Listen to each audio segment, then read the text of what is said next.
Vous parlez de la vérité, mais nous ne voyons aucune tentative ni effort pour y parvenir, comme nous l'avons vu dans la vie de gens, comme le Mahatma Gandhi et le Dr Besant. Votre personnalité agréable, votre sourire qui désarme, votre doux amour est tout ce que nous voyons. Voulez-vous expliquer pourquoi il y a tant de différence entre votre vie et la vie des autres qui ont cherché la vérité? Y a-t-il de vérité? Réponse. Voulez-vous des preuves? Et pourquoi la vérité sera-t-elle jugée? À ceux qui disent que l'effort et les tentatives sont nécessaires pour avoir la vérité. Mais est-ce la vérité réalisable par l'effort? La tentative? Un jeu de probabilité? Il y a ceux qui se battent et s'efforcent de conquérir la vérité spectaculairement, publiquement ou dans la tranquillité d'une grotte. Vont-ils trouver la vérité? Est-ce la vérité qui peut être découverte par l'effort? Y a-t-il un chemin qui mène à la vérité? Votre chemin, ma façon, le chemin de ceux qui font des efforts, et le chemin de ceux qui ne le font pas. Il y a deux vérités, ou ont à la vérité plusieurs aspects? Eh bien, le problème est le vôtre, et non le mien. Et votre problème est le suivant. Vous dites que certaines personnes, 2 ou plusieurs ou centaines, ont fait des efforts, ont combattu, recherché la vérité, pendant que vous ne faites aucun effort, mènent une vie agréable et sans prétention. Voulez-vous comparer cela?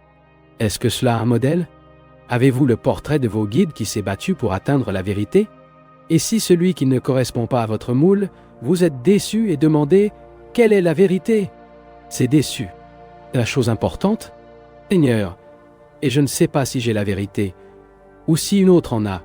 Ce qui compte, c'est de voir si l'on peut découvrir la réalité sans effort, sans action de volonté et sans lutte. Cela apporte-t-il une compréhension? La vérité, bien sûr, n'est pas quelque chose de distant. La vérité se trouve dans les petites choses de la vie de chaque jour, dans chaque mot, dans chaque sourire, dans chaque relation, mais nous ne savons pas comment le voir. Et l'homme qui essaie, qui se bat à valeur, qui se discipline, qu'est-ce qui est dominé? La vérité aura-t-elle? L'esprit qui est discipliné, contrôlé, limité par l'effort, va-t-il réaliser la vérité? Bien sûr, vous ne remarquerez pas. C'est juste l'esprit silencieux que la vérité percevra, et pas l'esprit qui s'efforce de voir. Monsieur, si vous faites un effort pour entendre ce que je dis, vous entendrez. Ce n'est que lorsqu'il est calme, quand il est vraiment silencieux, il comprend. Si vous vous regardez de près, écoutez tranquillement. Écoutez. Mais si vous êtes tendu, vous battant pour assimiler tout ce que vous dites, votre énergie se dissipera en tension, en effortant. Dans ces conditions, vous ne trouverez pas la vérité par l'effort. Peu importe qui le dit, si les vieux livres, que ce soit les anciens saints ou le moderne, l'effort est le déni de compréhension. Seul l'esprit calme, l'esprit simple, l'esprit qui est calme, il n'est pas imposé par des efforts pénibles. Seul cet esprit comprendra la vérité et verra la vérité. La vérité n'est pas quelque chose de distant. Il n'y a aucun moyen de lui apporter. Non, il y a votre chemin, pas mon chemin. Il n'y a pas de moyen de dévotion, pas de moyen de science, pas de chemin d'action, car la vérité n'a aucun moyen de la diriger. Au moment où vous avez un chemin vers la vérité, vous le divisez. Car toutes les manières sont uniques, et ce qui est unique, au début finira par l'exclusion. L'homme qui suit un moyen ne connaîtra jamais la vérité, car il vit dans l'exclusion. Ces moyens sont exclusifs, et les moyens sont la fin. Les moyens ne sont pas séparés de la fin. Si les moyens sont exclusifs, la fin est également exclusive. Ainsi, il n'y a aucun moyen qui mène à la vérité. Et il n'y a pas deux vérités. La vérité n'est ni du passé, ni du présent. Elle est intemporelle.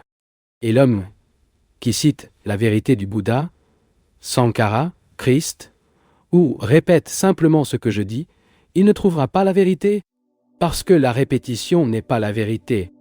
La vérité est un état d'être qui survient lorsque l'esprit, qui cherche toujours à se diviser, à être exclusif, qui est seulement capable de penser à une référence à résultat et réalisation, cesse d'exister.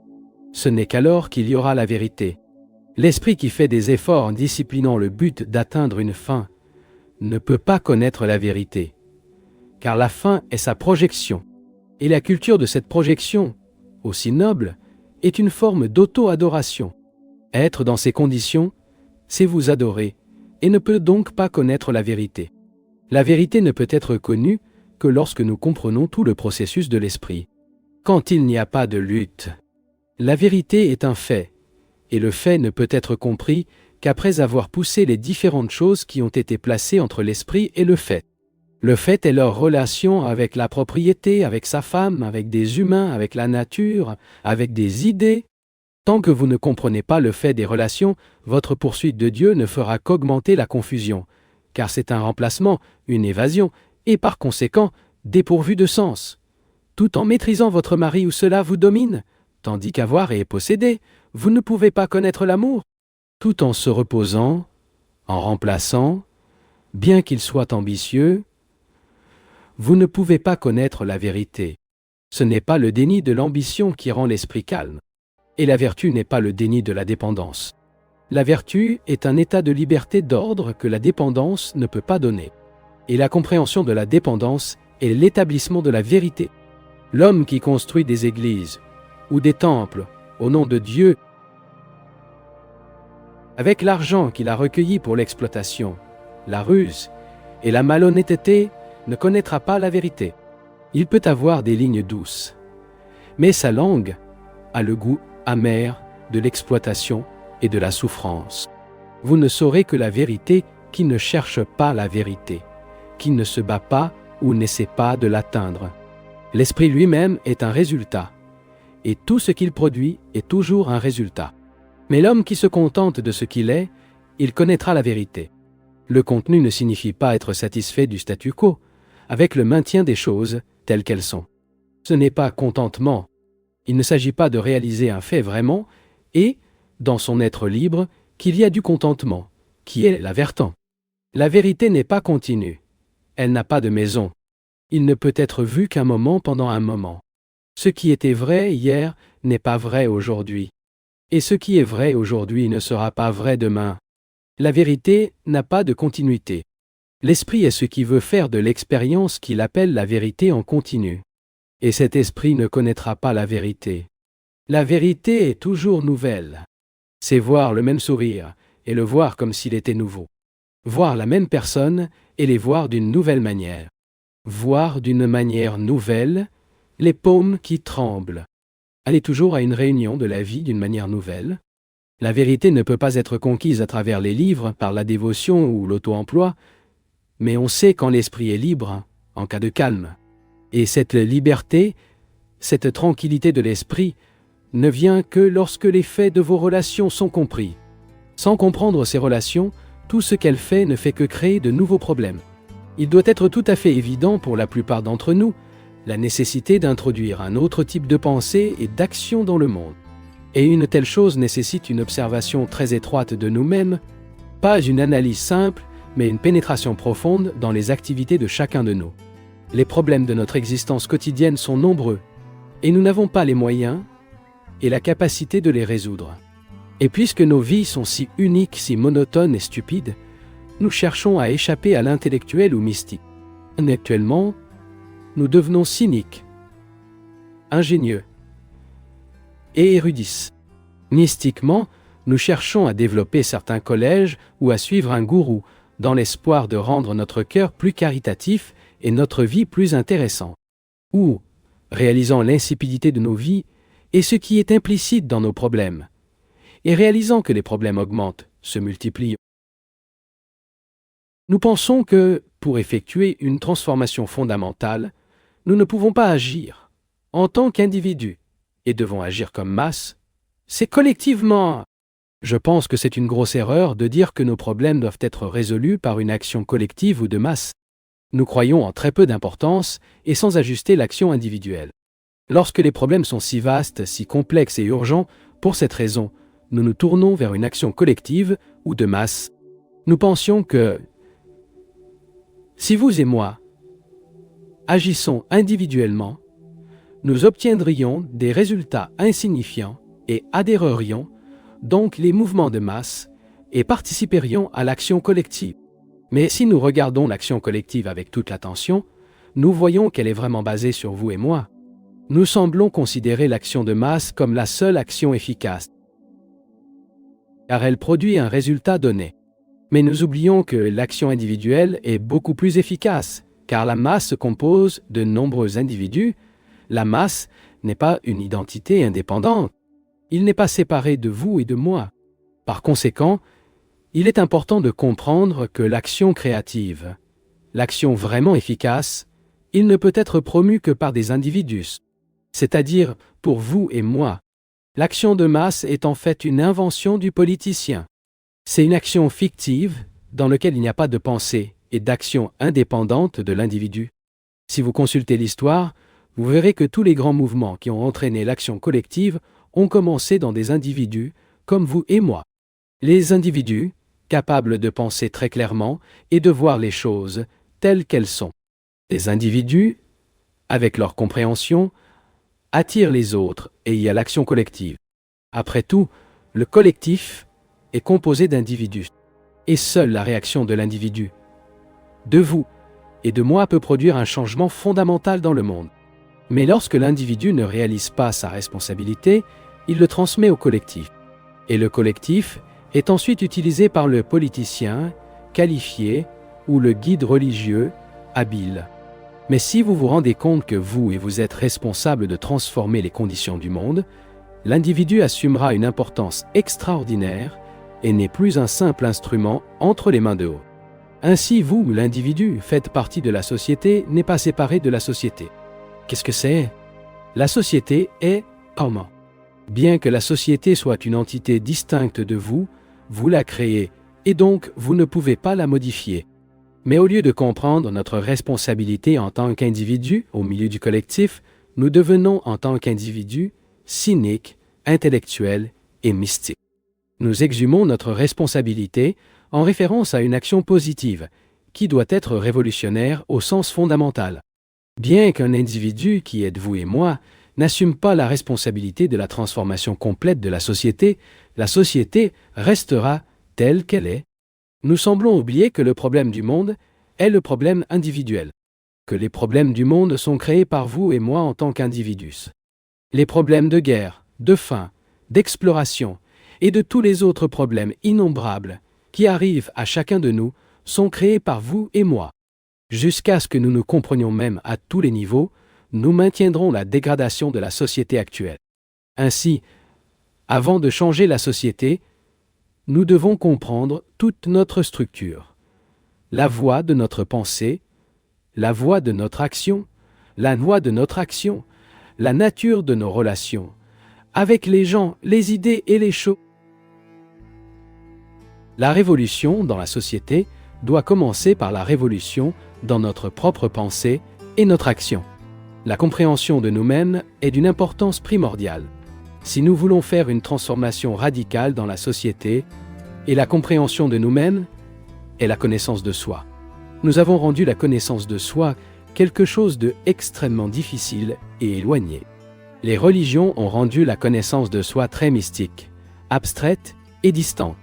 Mais si nous l'examinons attentivement, nous verrons que la connaissance de soi est très simple et ne nécessite que l'attention aux relations.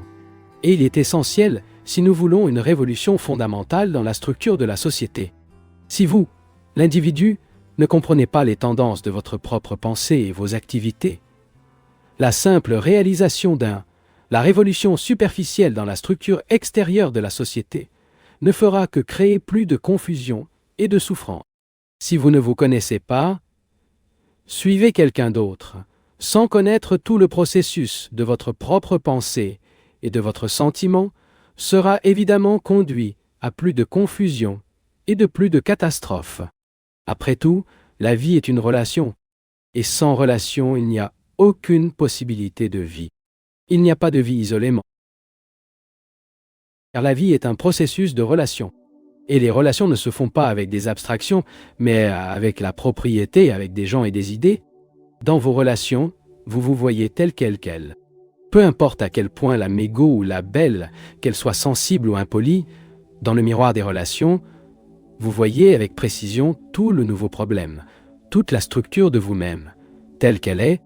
Parce qu'il est impossible de changer fondamentalement ces relations, il cherche à s'échapper intellectuellement ou mystique, et cette évasion ne fera que de nouveaux problèmes, plus de confusion et plus de catastrophes.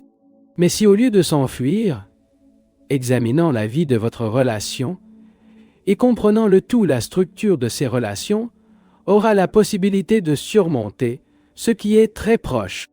Certes, pour aller loin, nous devons commencer par ce qui est très proche. Mais ce début avec ce qui est proche est difficile pour la plupart d'entre nous, car nous voulons échapper à ce que c'est, le fait que nous sommes. Sans nous comprendre, nous ne pouvons pas aller loin. Et nous sommes en relation continue, car il n'y a pas d'existence sans relation. La vie relationnelle, par conséquent, est immédiate. Et pour surmonter l'immédiat, nous devons comprendre les relations. Mais nous préférons examiner ce qui est très éloigné, ce que nous appelons Dieu ou la vérité, pour promouvoir une révolution fondamentale dans nos relations. Et cette évasion à Dieu, ou la vérité, est tout fictive et réelle. Les relations sont la seule chose que nous avons. Et sans comprendre ces relations, nous ne découvrirons jamais ce qu'est la réalité, ou Dieu. Ainsi, afin d'apporter une modification complète de la structure sociale, la société, l'individu, doit purifier leurs relations. Et cette purification des relations.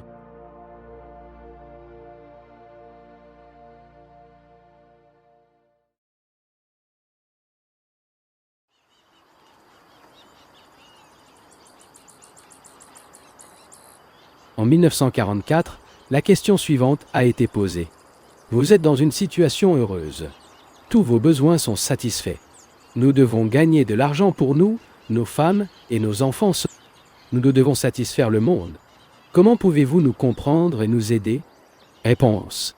J'ai essayé de répondre à cette question et je ne l'ai pas hésité, mais j'ai peut-être exprimé d'une manière que l'interrogateur semblait évasif.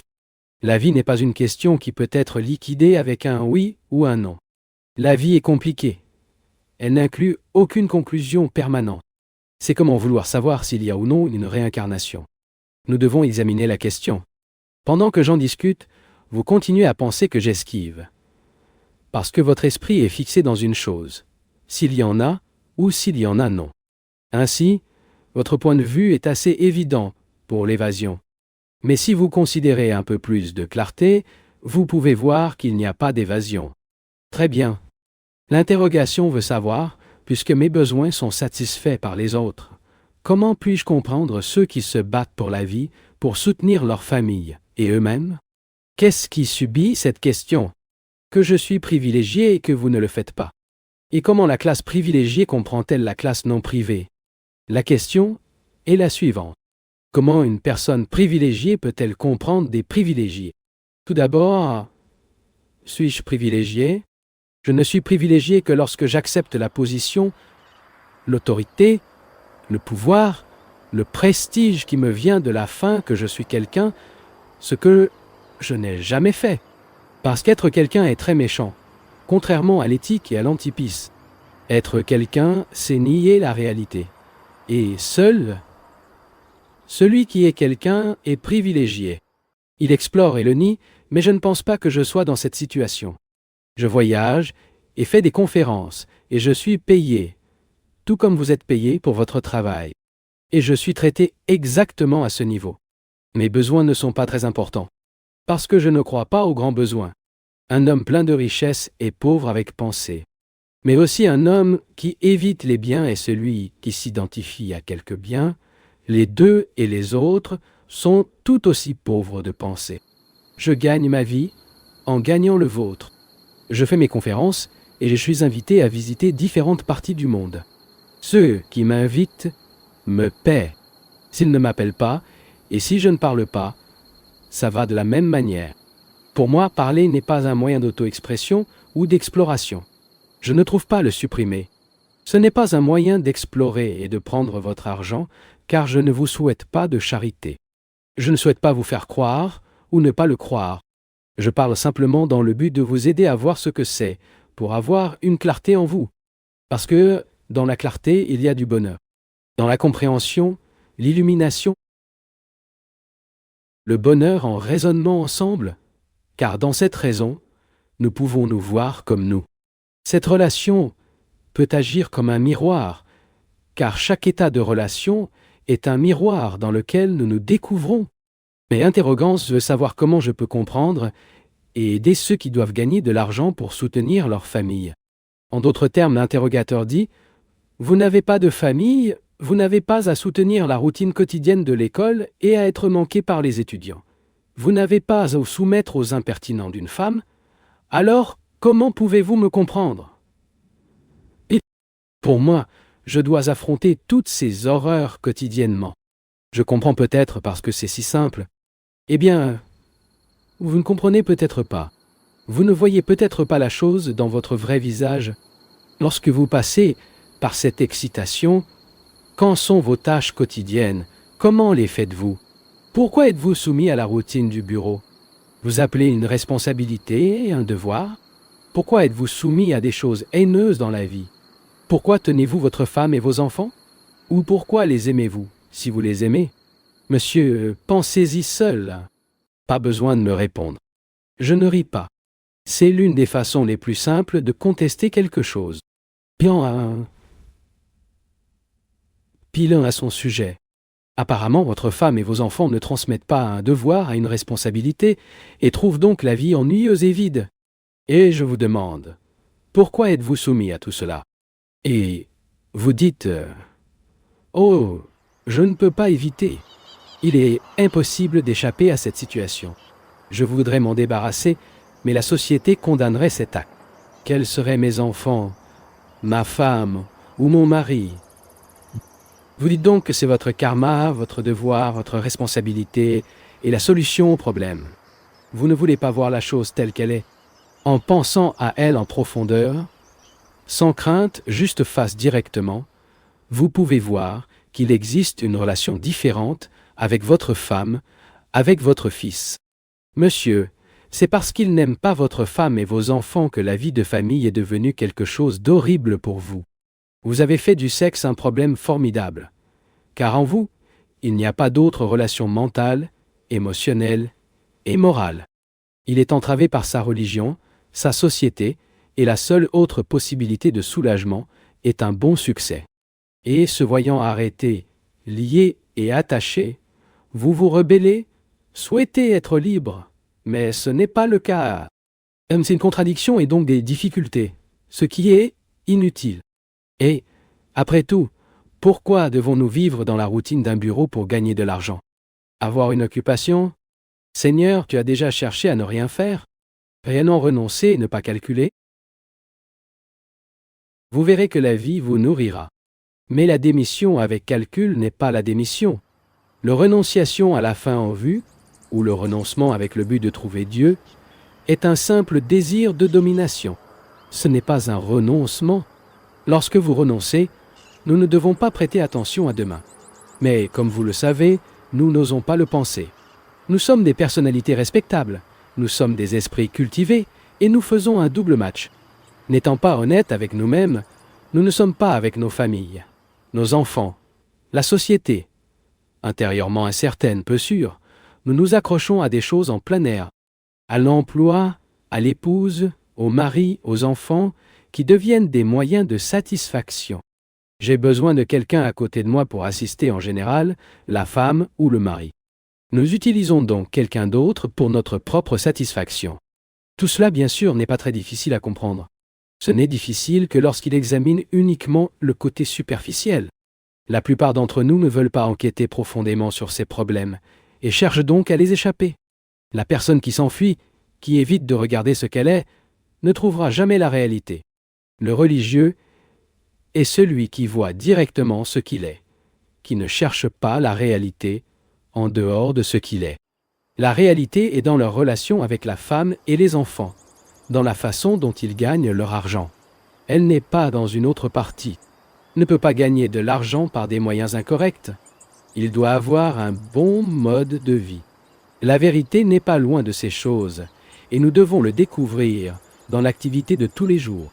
Mais, parce que nous évitons toutes ces choses, notre vie est pleine d'afflictions. Notre vie est vide, elle n'a aucune signification, sauf pour élever des enfants, gagner de la subsistance, apprendre quelques mots sanscrits, pratiquer un peu de puja. À cela, nous appelons l'existence. Nous l'appelons en direct. Une chose vide, sans signification. Certes, souligner ces choses ne consiste pas à échapper à la question. Pour comprendre, bien sûr, vous et moi devons examiner. Je ne suis pas votre gourou, car si vous choisissez comme gourou, vous fera de moi une nouvelle façon de s'échapper. Et ce que vous choisissez dans votre confusion est également nécessairement déroutant. La vérité est donc quelque chose qui doit être découvert instantané, à un moment de chaque mouvement de la vie. Et pour comprendre cela, vous et moi pouvons en parler. Réfléchissez complètement à cela. 1.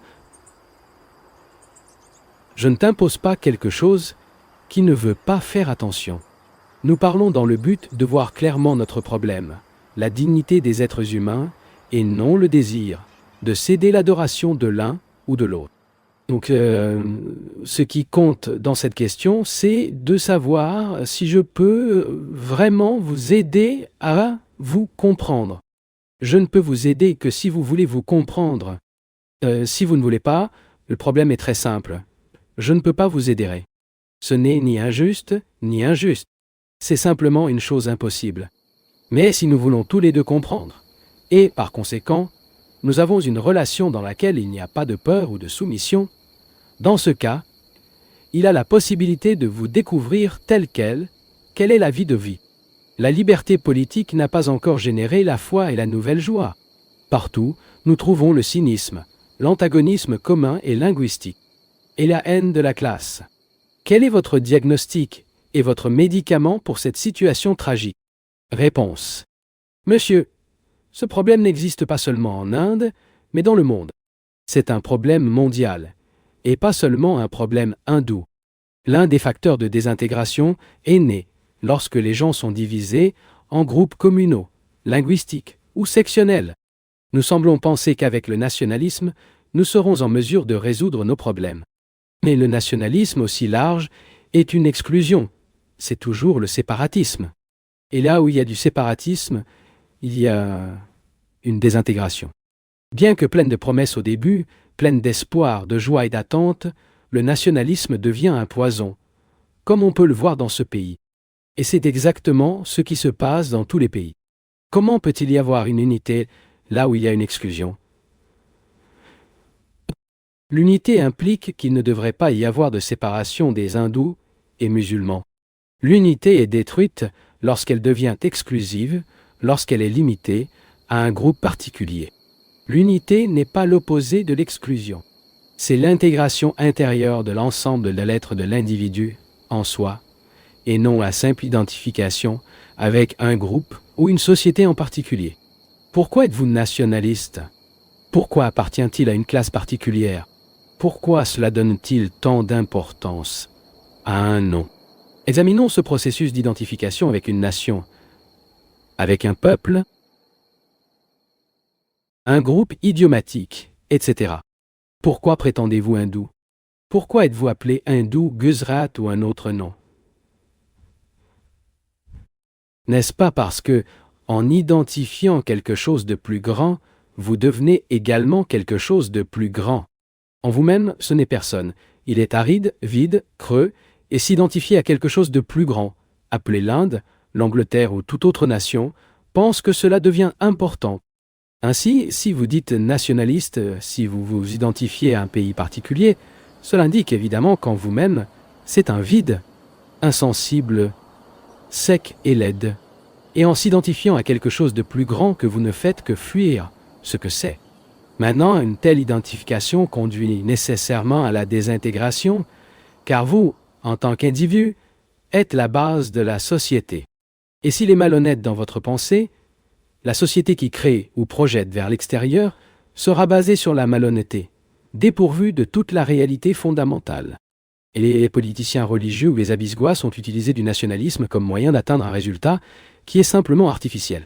Parce qu'il n'a pas la compréhension de toute la structure de la pensée et du sentiment humain. Nous semblons penser qu'avec la conquête de l'indépendance, nous atteignons la liberté. La liberté n'est pas conquise. Il ne résulte pas d'une simple indépendance politique. La liberté vient quand il y a du bonheur. Par le simple échange de bureaucratie blanche pour une bureaucratie brune, vous ne serez pas libre, n'est-ce pas? Il reste l'explorateur et l'exploitation. Continue d'être roulé par les politiciens habiles et les nombreux guides qui essaient de vous prendre, vous savez Dieu, où? Le nationalisme est comme un poison subtilement. Et avant de savoir ce qui se passe, nous sommes dans la guerre.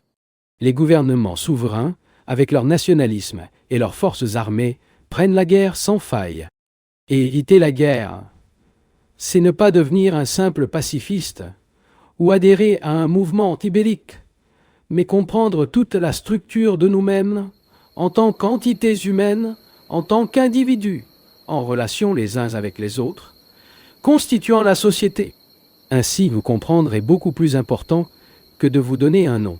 Un nom est très facile à explorer, mais si vous vous comprenez, personne ne peut vous explorer. Le nationalisme génère toujours la guerre et le problème ne peut pas être résolu avec la promotion du nationalisme qui ne représente qu'une évasion du fait et d'une expansion.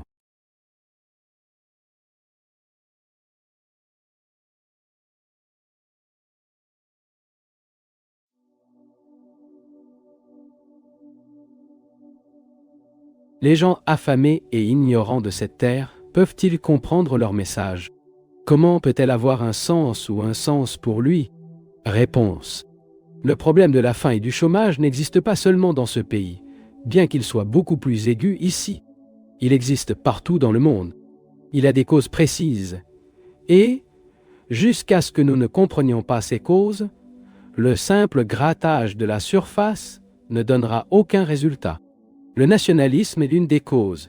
Les gouvernements séparés, un autre. Il y a suffisamment de connaissances scientifiques à créer dans des conditions qui permettent à tous les peuples de la Terre d'obtenir de la nourriture, des vêtements et des adresses. Et pourquoi ne fais-tu pas ça? N'est-ce pas parce que nous sommes en lice autour des systèmes? Réalisant qu'il y a la faim et le chômage dans le monde, nous nous tournons vers des systèmes et des formules prometteurs d'un avenir meilleur. Et avez-vous remarqué que ceux qui ont un système pour la solution de chômage et de faim luttent toujours sur un autre système? Donc les systèmes deviennent beaucoup plus importants que la solution du propre problème de la faim. Le fait que la faim ne puisse jamais être résolue par une idée, car les idées génèrent toujours plus de conflits et plus d'opposition. Mais les faits ne peuvent jamais produire de l'opposition. Faim et chômage dans ce pays et dans le monde. Et, réalisant le problème, nous nous appliquons à lui comme une idée à son sujetant. Ainsi, l'idée, la théorie, le système devient beaucoup plus important que le fait. Autrement dit, nous passons du fait à une théorie, une idée, une croyance sur le fait. Autour de la croyance se trouvent des groupes, et ces groupes se battent et s'installent, et le fait demeure. Ce qui est important, c'est la compréhension du fait, et non une idée du fait. Et cette compréhension ne dépend d'aucune idée. L'idée n'est que de la fabrication de l'esprit. Mais la compréhension n'est pas le résultat de l'esprit. Nous avons beaucoup d'intelligence, de capacité et de connaissances pour résoudre le fait de la faim et du chômage. Mais ce qui nous empêche de le résoudre, c'est notre idée de la solution. Le fait existe et nous créons diverses façons de le considérer. La voie des yogis, celle du commissaire, celle du capitaliste, celle du socialiste, etc. Il peut être appris lorsque nous l'apprécions partiellement. La manière partielle d'apprécier le fait empêche votre compréhension. Ainsi, le fait que la faim, le chômage ne puisse être résolu que lorsque l'idée, la croyance, l'empêcher de comprendre le fait n'intervient pas. Cela signifie que, n'est-ce pas? Cela signifie que vous, qui faites partie de la société, devez vous libérer du nationalisme, croyant en une religion donnée, construire avec une idée ou un groupe particulier. Ainsi, la solution du problème n'est pas entre les mains du commissaire ou de l'yog, mais entre ses propres mains. Combien vous empêchez la solution de tous ces problèmes? Si vous êtes nationaliste, si vous appartenez, N'êtes-vous pas contraire au mariage en tant qu'institution? Réponse. Je vous demande de prêter une attention particulière et d'écouter intelligemment, pas seulement pour augmenter l'opposition ou la résistance. Il est si facile d'être contre quelque chose, si stupide résiste sans comprendre. Eh bien, la famille est exclusive, non? La famille est un processus d'identification particulariste.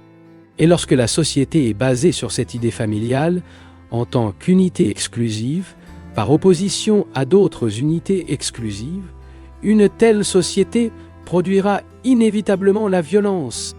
Nous utilisons la famille comme moyen de sécurité pour nous-mêmes, pour l'individu. Et lorsqu'il y a une sécurité individuelle, le bonheur individuel a tendance à être exclusion. Cette exclusion est appelée amour. Et dans cet état de famille ou un mariage si appelé, y a-t-il vraiment de l'amour? Examinons ce qu'est la famille au lieu d'être conscient d'une théorie à ce sujet. Nous ne considérons pas l'idéal de ce qu'il devrait être, mais nous examinerons avec précision quoi famille, tel que nous le connaissons. Comprenez votre femme et vos enfants par votre famille, non? Il s'agit d'une unité par opposition à d'autres unités. Et dans cette unité, vous êtes celui qui est important. Pas votre femme, ni pour vos enfants ou votre société, mais seulement vous, qui recherchez la sécurité, le nom, la position, le pouvoir, à la fois dans la famille et à l'extérieur. Dominez votre femme, et elle vous est subordonnée. Vous gagnez et dépensez l'argent. Elle est votre cuisinier et les parents de vos enfants. Oui, cela crée la famille, qui est une unité exclusive, par opposition à d'autres unités. Vous multipliant pendant des millions, produisez une société dans laquelle la famille est une entité exclusive qui s'isole, qui se sépare dans l'antagonisme et l'opposition aux autres. Toutes les révolutions essaient d'abolir la famille, mais toujours mauvaise. Parce que l'individu est constamment à la recherche de sa propre sécurité, isolement, exclusion, ambition et domination. Ainsi, la famille qui crée comme une unité de séparation devient un danger pour le collectif, qui est également le résultat de l'individu.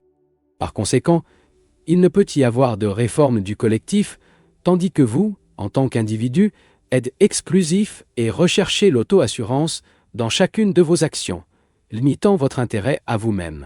Ce processus d'exclusion n'est pas d'un certain amour. L'amour n'est pas la création de l'esprit. L'amour n'est pas personnel, impersonnel ou universel. Les mots sont juste l'esprit. L'amour est quelque chose qui ne peut pas être compris tant qu'il y a une pensée exclusive. La pensée, qui est la réaction à l'esprit,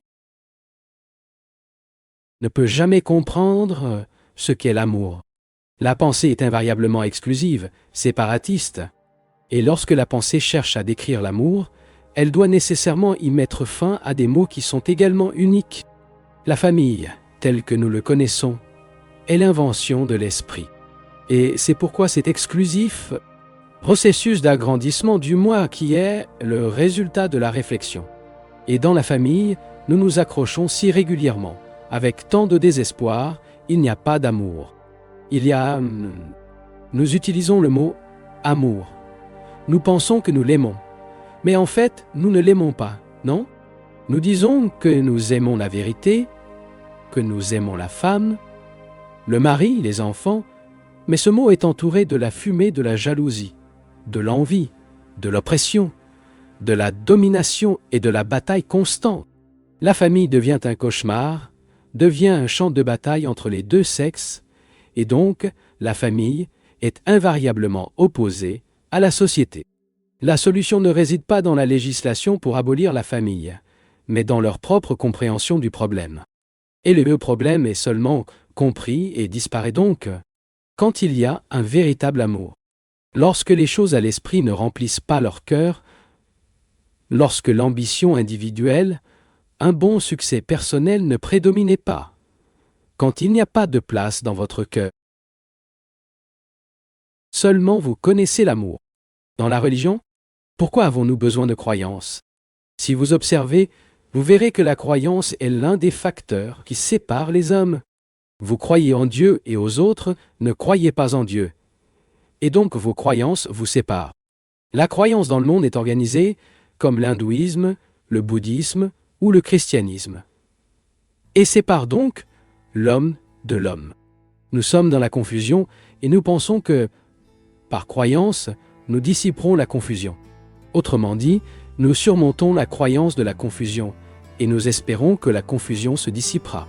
Mais la croyance est une simple évasion vers le fait de la confusion. Cela ne nous aide pas à affronter et à comprendre le fait, mais à échapper à la confusion dans laquelle nous nous trouvons. Pour comprendre la confusion, la croyance n'est pas nécessaire. Et la croyance ne sert que de cloison entre nous et nos problèmes. La religion, parce que c'est la croyance organisée, devient un moyen d'échapper à ce qu'elle est, le fait de la confusion. L'homme qui croit en Dieu, l'homme qui croit en la vie future, ou qui a une sorte de croyance, s'enfuit du fait. Je ne connais pas les hommes que croyez-vous en Dieu, qui pratiquent puja, récitent des prières et des paroles, et que dans la vie quotidienne, ce sont des dominateurs, cruels, ambitieux et malhonnêtes. Ont-ils trouvé Dieu à Dieu? Sont-ils vraiment à la recherche de Dieu? Pouvez-vous trouver Dieu par des répétitions de mots ou par croyance? Mais ces gens croient en Dieu, adorent Dieu, allez au temple tous les jours et faites tout pour ne pas réaliser ce qu'ils sont vraiment. Ils se considèrent respectables à ces personnes parce qu'ils sont égaux à vous. Ainsi, votre religion, votre croyance en Dieu, est une évasion de la réalité. Et par conséquent, ce n'est pas la religion absolument. L'homme riche qui accumule de l'argent par des moyens cruels et malhonnêtes, par l'exploitation rusée, croit en Dieu. Et vous croyez aussi en Dieu. Et vous êtes aussi rusé, cruel, spécimen et envieux. Pouvez-vous trouver Dieu par le chemin de la malhonnêteté, de l'arnaque, des heures rusées de l'esprit? Le fait qu'il ait une collection de tous les livres sacrés et les différents symboles de Dieu indique que c'est une personne religieuse, mais la religion n'est pas une évasion vers le fait. La religion est la compréhension du fait qu'elle laisse tant.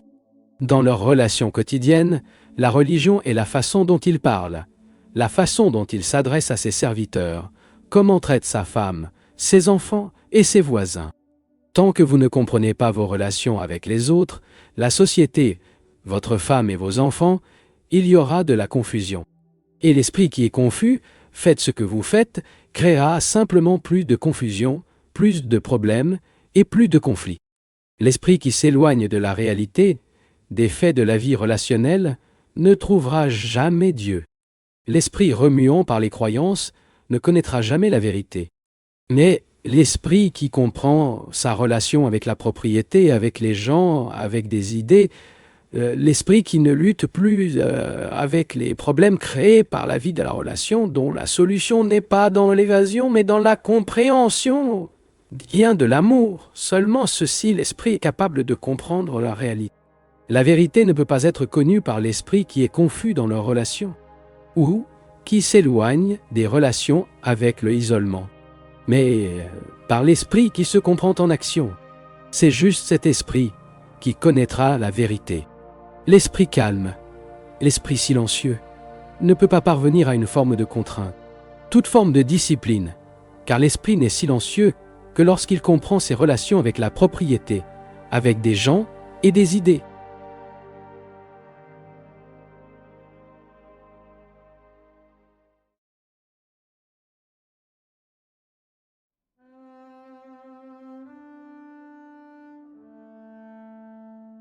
À quoi sert la prière?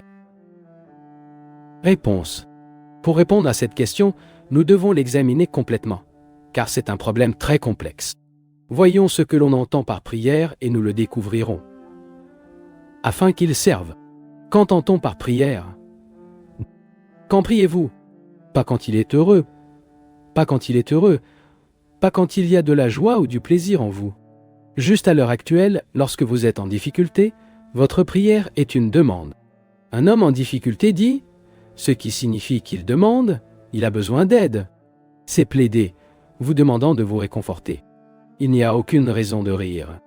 Ainsi, l'homme qui est heureux, l'homme qui perçoit clairement la réalité et le comprend dans les activités de chaque jour, Cet homme n'a pas besoin de la prière.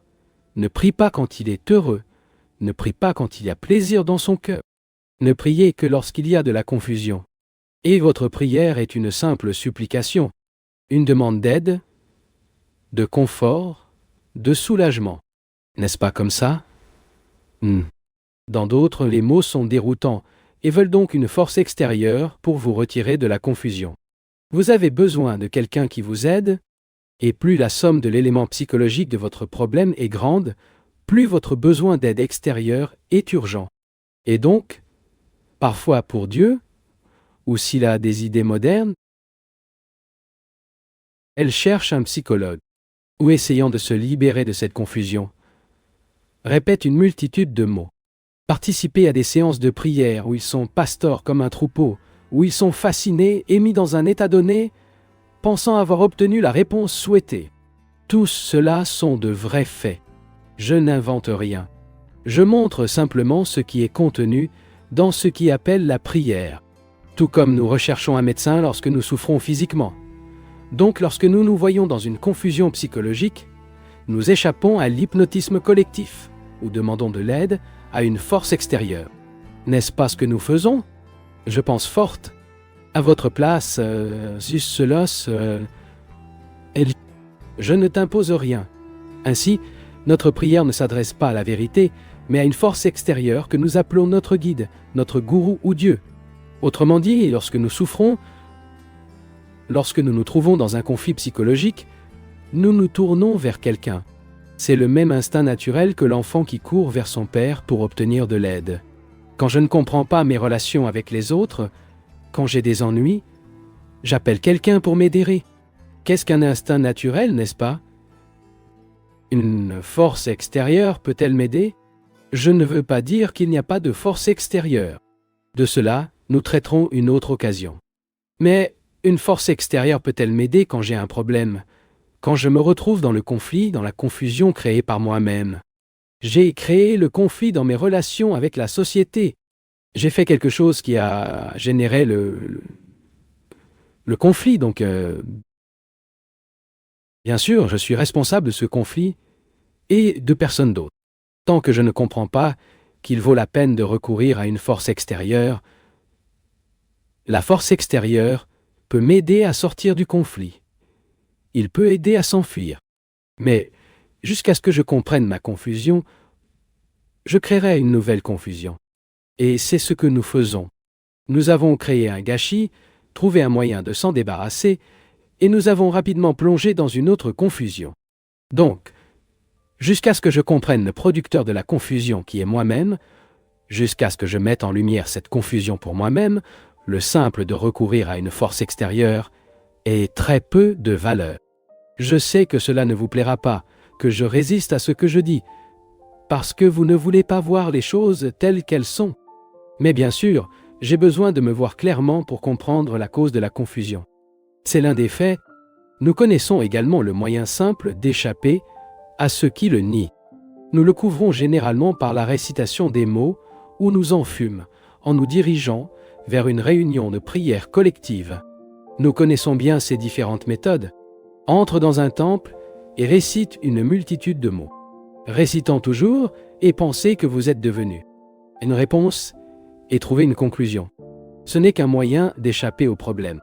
N'a pas regardé le problème. Que se passe-t-il lorsque vous priez? Que faites-vous lorsque vous priez? Récite certains mots, certaines phrases. Et qu'arrive-t-il à l'esprit lors de la répétition? Sans cesser certaines prières. Par la répétition des phrases, nous rendons l'esprit calme. Elle n'est pas silencieuse. Elle était silencieuse. Il y a une différence entre l'esprit silencieux et l'esprit que nous facilitons les choses. L'esprit a été calme, le pouvoir de la répétition est obligé, fasciné pour le silence. Et que se passe-t-il lorsque l'esprit est mis artificiellement silencieux? Avez-vous déjà pensé à cela? Faites et voyez où cela vous mène. Essayez de faire attention, essayez vous-même, sans vous laisser distraire par ceux qui entrent et sortent, ceux qui sont intéressés et veulent se rapprocher. Eh bien, ce qui se passe, c'est un esprit que nous rendons silencieux. Autrement dit, il y a un problème et veut trouver une solution et par conséquent, que signifie répéter certaines phrases? Et Par cela signifie que l'esprit est silencieux. Quelle est la relation entre cet esprit fasciné et le problème? Veuillez prêter plus d'attention. Je veux une solution au problème. Et par conséquent, il récite monotanement certains mots afin de mettre son esprit tranquillement. Autrement dit, vous voulez une solution satisfaisante au problème, une solution qui vous plaît, et non une solution qui vous contredit. Ainsi, lorsque nous prions et rendons l'esprit silencieux à travers les mots, il cherche une solution qui vous donne satisfaction. Il a déjà conçu la solution à l'avance, qui doit être satisfaisante. Par conséquent, vous trouverez une solution satisfaisante. Voir, Seigneur, l'importance de cela. Vous créez ce que vous voulez, atténuant votre esprit, et le mettant en douceur, forçant votre esprit à prier. Déjà déterminé ce que vous voulez. Une solution qui offre une satisfaction, une tranquillité, une compensation complète. Par conséquent, lorsque l'esprit cherche une solution au problème par la prière, il trouvera toujours une solution satisfaisante. Le problème est donc liquidé et dit que la solution est venue de Dieu. C'est pourquoi les chefs politiques proclament souvent qu'ils représentent Dieu ou que Dieu leur a échoué directement. Après s'être identifié avec la nation, il obtient une réponse satisfaisante. Alors, que se passe-t-il lorsqu'un esprit refuse de comprendre le problème et cherche la solution dans une force extérieure? Consciemment ou inconsciemment, il obtient une solution satisfaisante, car si ce n'était pas le cas, l'esprit le rejetterait. Autrement dit, ceux qui prient recherchent la satisfaction et sont donc incapables de comprendre leurs propres problèmes. Lorsque nous rendons l'esprit silencieux par la prière, l'inconscient, qui est le résidu de nos propres conclusions satisfaisantes, se projette dans notre esprit conscient, étant ainsi accompli notre prière. Nous voyons donc que lorsque nous prions, nous recherchons un moyen d'évasion, nous recherchons le bonheur, et la force extérieure qui nous donne la réponse est notre satisfaction, notre identification consciente ou inconsciente avec le désir que nous voulons satisfaire. Nous avons alors un problème. Je ne veux pas l'éviter, je ne veux pas de solution, je ne veux pas de conclusion. Je veux le comprendre, car dès que je comprends quelque chose, je suis libre d'elle. Besoin de passer par un processus d'auto-hypnose afin de comprendre ou de me fasciner par des mots, forçant mon esprit à se mettre tranquillement? Non, bien sûr que non. Lorsque vous avez un problème, je veux le comprendre. La compréhension ne peut venir que lorsque l'esprit ne juge plus le problème. C'est à ce moment que l'esprit peut regarder le problème sans condamnation ni justification. Dans ce cas, l'esprit est silencieux. Il n'a pas été mis silencieux. Et quand l'esprit est silencieux, on peut voir comment le problème se déroule. Si vous ne condamnez pas, si vous n'essayez pas de trouver une solution, l'esprit est silencieux. Dans cette tranquillité, le problème révèle votre propre solution, et non une solution qui vous satisfera. Par conséquent, la vérité du problème sort du problème lui-même. Mais il ne peut pas percevoir la vérité du problème si vous arrivez à une conclusion, une prière, une supplication qui s'interpose entre vous et le problème. Ainsi, l'homme qui veut comprendre un problème ne peut le comprendre qu'avec l'esprit silencieux et impartial.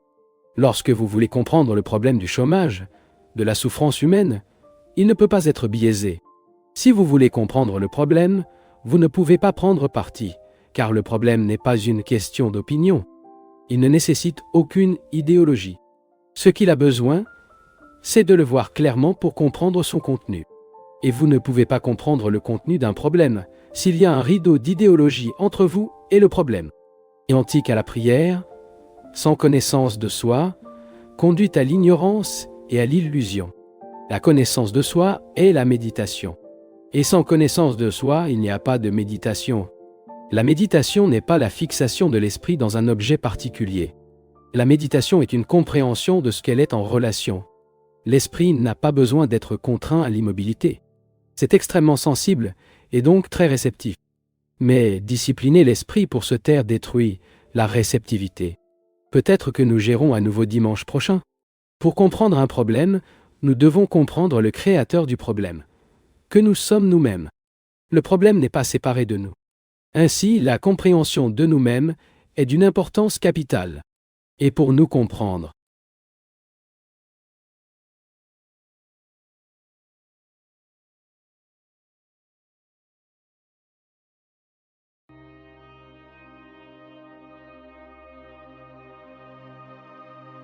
J'ai dit qu'il y avait un art dans l'écoute, et il sera peut-être rentable de s'étendre un peu plus, car je considère qu'il est très important de l'écouter correctement. En général, nous entendons ce que nous devons entendre avec l'exclusion de tout ce qui provoque des perturbations. À toute l'expression d'une idée troublante, nous écoutons le marchand. Surtout en ce qui concerne la matière religieuse profonde et importante dans la vie, nous avons tendance à entendre très superficiellement. Si nous entendons vraiment quelque chose, nous n'entendons que les mots et non leur contenu. Pourquoi ne voulons-nous pas être dérangés? Nous voulons généralement continuer dans nos anciennes méthodes. Pourquoi changer ou faire une modification signifie des perturbations. Perturbations dans notre vie quotidienne, perturbations dans notre famille, perturbations entre mari et femme, entre nous et la société. Comme nous n'aimons généralement pas être dérangés, nous préférons suivre le mode d'existence facile. Si ce chemin conduit à la souffrance, la confusion et les conflits, cela semble-t-il a très peu d'importance. Ce que nous voulons, c'est une vie facile. Rien de très inconfortable, beaucoup de perturbations, pas trop de réflexion. Et donc, quand nous entendons, nous n'entendons vraiment rien. La plupart d'entre nous ont peur d'entendre profondément. Mais ce n'est que lorsque nous entendons profondément, lorsque les sons pénètrent profondément, y a-t-il la possibilité d'une transformation fondamentale et complète. Cette transformation n'est pas possible si vous entendez superficiellement. Et si vous me permettez de le suggérer, cherchez au moins cet après-midi, écoutez sans résistance et sans préjudice. Écoutez. Ne faites pas des efforts excessifs pour comprendre, car la compréhension ne résulte pas de l'effortant. La compréhension ne résulte pas de la lutte. La compréhension vient rapidement, imperceptible, lorsque l'effort est soumis à l'effort. Ce n'est que lorsque le producteur d'effort est silencieux, vient la vague de compréhension. Donc, si vous me permettez de vous suggérer, écoutez comment il entendrait le murmure d'un flux. Ne faites pas d'effort pour imagination, ne faites aucun effort pour écouter. Restez à écouter uniquement. Ensuite, le son nous transmet sa propre signification. Et cette compréhension est beaucoup plus profonde, beaucoup plus grande et plus longue que la simple compréhension des mots résultant de l'effort intellectuel. La compréhension des mots, la compréhension intellectuelle si appelée, est totalement vaine. Quand il dit « je comprends intellectuellement », mais je ne peux pas le mettre en pratique, cela signifie vraiment que cela ne comprenait pas. Lorsque vous comprenez le contenu. Il n'y a pas de compréhension intellectuelle. La compréhension intellectuelle est une simple compréhension verbale. L'écoute des mots n'est pas de vous assimiler le contenu. Le mot n'est pas la chose. Le mot n'est pas compris. La compréhension survient lorsque l'esprit ne fait plus d'efforts. Autrement dit, lorsqu'il n'a plus résistance, il n'a plus de préjugés, mais écoute la liberté de manière complète. Et si je peux vous suggérer, c'est ce que nous devrions essayer cet après-midi. Parce qu'alors il y a en écoutant un grand plaisir. Comment écouter d'un poème, d'une chanson ou de voir les feuilles d'un arbre secouer? Ainsi, cette observation elle-même, cette écoute, communique un sens extraordinaire à l'existence. La religion est sans aucun doute la découverte de la réalité. N'oubliez pas que la religion n'est pas une croyance. La religion n'est pas la recherche de la vérité. La recherche de la vérité est juste de remplir la croyance. La religion est une compréhension de la pensée. Parce que ce qu'est la pensée, cela crée. Sans comprendre le processus de réflexion, penser, il ne sert à rien de rester coincé dans un dogme, car cela ne nous révèle pas la beauté de la vie, de l'existence et de la vérité. Si vous cherchez la vérité, alors vous savez déjà quelle est la vérité. Si nous allons chercher quelque chose, cela implique que nous le perdons, ce qui signifie que nous savons déjà ce que c'est. Ce que nous savons, c'est la croyance. Et la croyance n'est pas la vérité. Aucune croyance, aucune tradition, autant qu'elle puisse, aucune des cérémonies religieuses, si pleines d'idées préconçues de vérité, ne mène à la religion. La religion n'est pas non plus la croyance. Le Dieu des irréligieux, du croyant qui ne croit pas.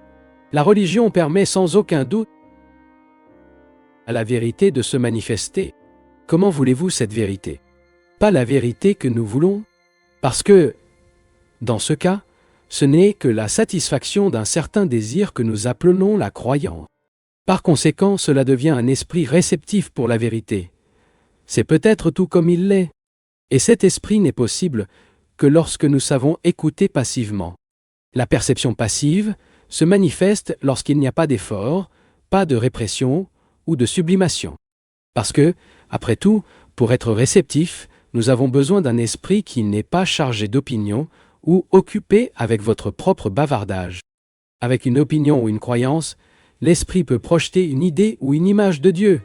Mais c'est une projection d'elle-même, de son propre bavardage, de sa propre fabrication.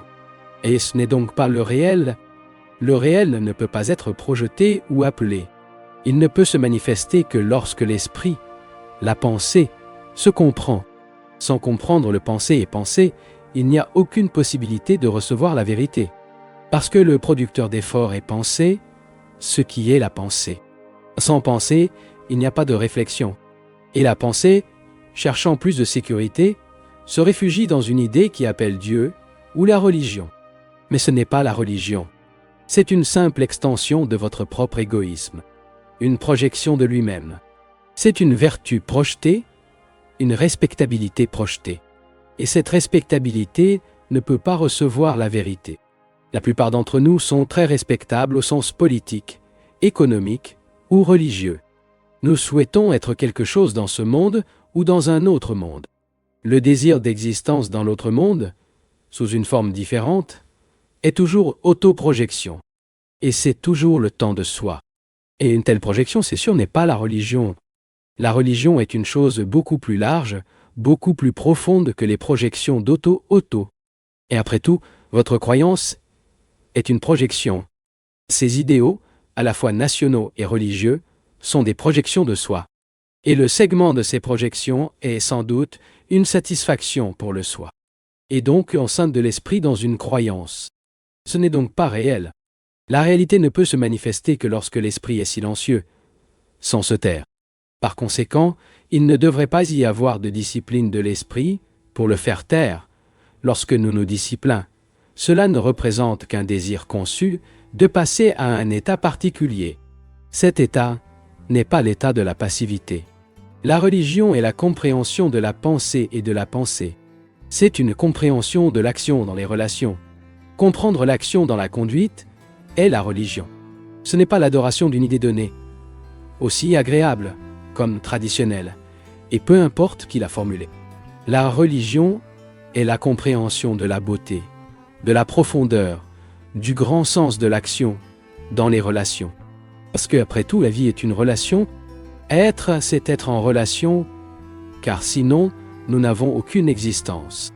Vous ne pouvez pas vivre isolément. Nous sommes liés à nos amis, à notre famille, avec nos co-travailleurs. Bien que nous redirions une montagne, nous sommes par rapport à l'homme qui nous apporte la nourriture. Nous sommes par rapport à une idée projetée de nous. L'existence implique l'être, ce qui est une relation.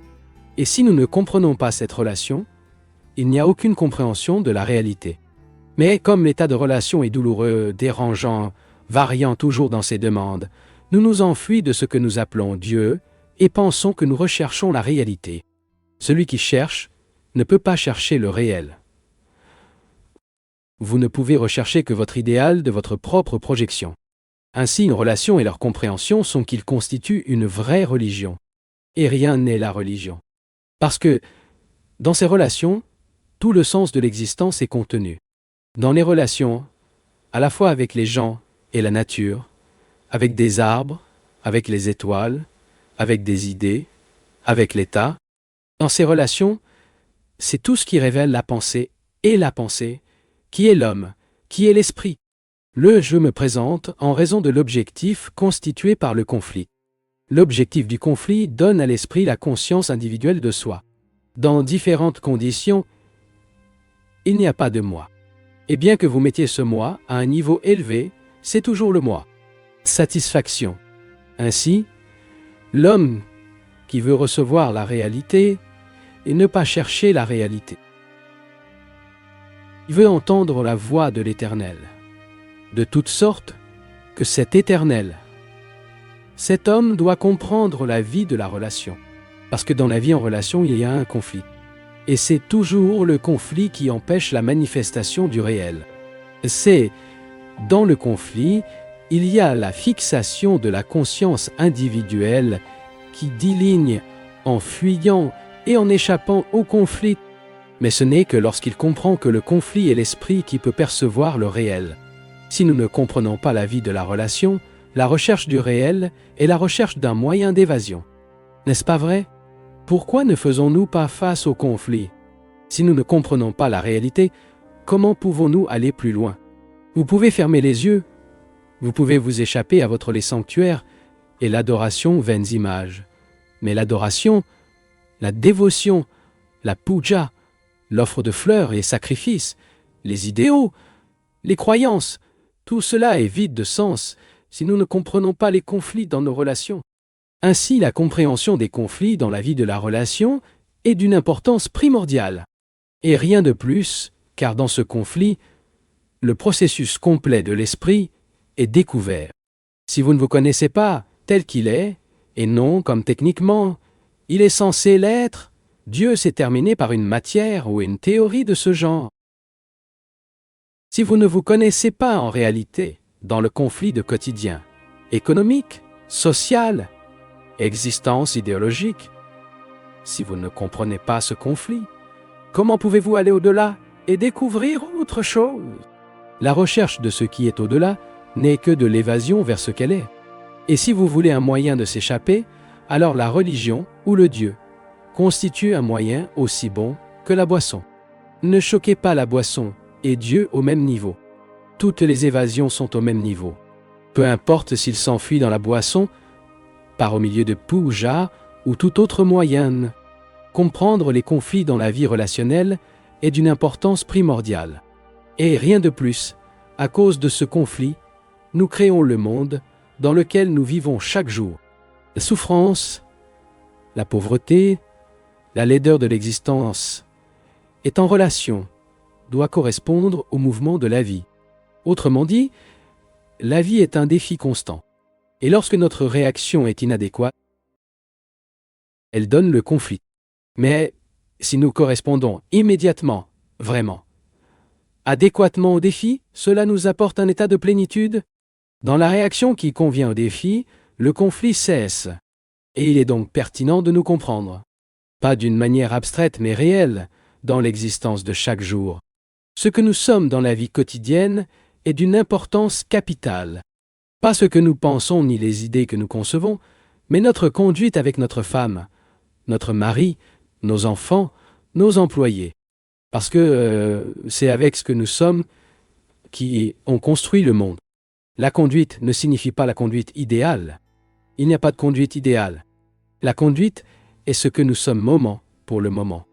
Notre façon de procéder, minute par minute. L'idéal est toujours une évasion de ce que nous sommes. Comment pouvons-nous savoir ce qui est loin si nous ne savons pas ce qui nous est proche lorsque nous ne connaissons pas notre propre femme? De manière positive, nous devons commencer par ce qui est proche pour réaliser ce qui est loin. Cependant, nos yeux sont toujours fixés à l'horizon, que nous appelons la religion, et nous avons tout l'appareil de croyance pour nous aider à nous échapper. Ce qui est important, car il ne s'agit pas de s'échapper, car une évasion est aussi bonne que les autres. Les évasions religieuses et les évasions du monde sont toutes de la même nature. Et les évasions ne résolvent pas notre problème. Notre problème est le conflit. Non seulement le conflit entre les individus, mais aussi le conflit mondial. Nous voyons ce qui se passe dans le monde. Le conflit croissant de destruction de la misère. Celui-ci, vous ne pouvez pas faire peur. De plus, ce qui peut faire, c'est changer votre relation avec le monde. Pas le monde de l'Europe ou de l'Amérique, mais le monde de sa femme, de votre mari, de votre travail, de chez vous. Dans ce monde, vous pouvez utiliser une transformation. Et cette transformation se propagera dans des cercles de plus en plus larges. Mais sans cette transformation fondamentale, il n'y aura pas de tranquillité d'esprit. Vous pouvez vous asseoir dans un coin pour lire quelque chose qui vous fait dormir. C'est ce qui, en général, est appelé méditation. Mais ce n'est pas le découvrir. Il ne reçoit pas le réel Dao. Ce que nous souhaitons généralement, c'est une évasion satisfaisante. Nous ne voulons pas regarder nos conflits parce qu'ils sont trop douloureux. Ils ne sont douloureux que parce que nous ne prenons pas la peine de vérifier pourquoi ils existent. Nous recherchons quelque chose que nous appelons Dieu, mais nous ne cherchons jamais à voir la cause du conflit. Mais si nous comprenons le conflit de l'existence de chaque jour, nous pouvons passer au-delà, car il met fin à tout le sens de la vie. L'esprit dans le conflit est destructeur, gaspillé, et ceux qui vivent en conflit sont incapables de comprendre. Mais le conflit ne fait pas de sanctions, de croyances ou de discipline, car c'est le conflit qui doit être compris. Notre problème réside dans nos relations, qui sont la vie. Et la religion est la compréhension de cette vie, qui produit un état où l'esprit est silencieux. Dans cet état, l'esprit est capable de recevoir le réel. Et c'est tout après tout. Y est la religion, et pas vos robes sacrées, vos capots, votre répétition de mots, de phrases et de cérémonies. Rien de tout cela, bien sûr, n'est la religion. Ce sont des facteurs de division. Mais l'esprit qui comprend la vie relationnelle ne connaît pas la division. La croyance, dans laquelle la vie est une idée simple et donc sans valeur. Mais pour l'homme qui comprend la vie de la relation, il n'y a ni l'extérieur, ni ceux de l'intérieur. Il n'y a pas de distant ni de proche. La relation est le moyen d'autocompréhension. Elle est la compréhension de nous-mêmes, instantanée, à un moment, dans la vie quotidienne, est la connaissance de soi. La connaissance de soi n'est pas la religion. Ce n'est pas une cible suprême. Il n'y a pas de cible suprême. Une telle chose n'existe que pour l'homme qui veut s'échapper. Mais la compréhension de la vie relationnelle, dans qui, sans cesse, est découvert de connaissances sur soi, ceci est incommensurable. La connaissance de soi ne signifie donc pas la connaissance de l'auto-placé à un niveau élevé. Il est de tous les moments, dans la conduite quotidienne, qui est une action, qui est une relation. Et sans cette connaissance de soi, il n'y a pas de réflexion correcte. Nous n'avons aucune base pour réfléchir correctement si nous ne savons pas ce que nous sommes. Nous ne pouvons pas nous connaître sans abstraction et idéologie. Nous ne pouvons le savoir que dans les relations de notre vie quotidienne. Tu ne sais pas que tu es en conflit? Et quel est l'avantage de s'en éloigner, de l'éviter comme un homme qui a un poison dans le corps qui ne peut pas expulser et qui le tue lentement? La connaissance de soi est le début de la sagesse. Et sans cette connaissance de soi, nous ne pouvons pas continuer et chercher l'absolu, chercher Dieu, la vérité, ou tout ce que vous voulez, une recherche simple pour une satisfaction projetée de nous-mêmes. Par conséquent, nous devons commencer près de nous, examinant chaque mot que nous prononçons, chaque geste, notre façon de marcher, manger, prêter attention à tout sans conviction. Donc, dans cette vigilance,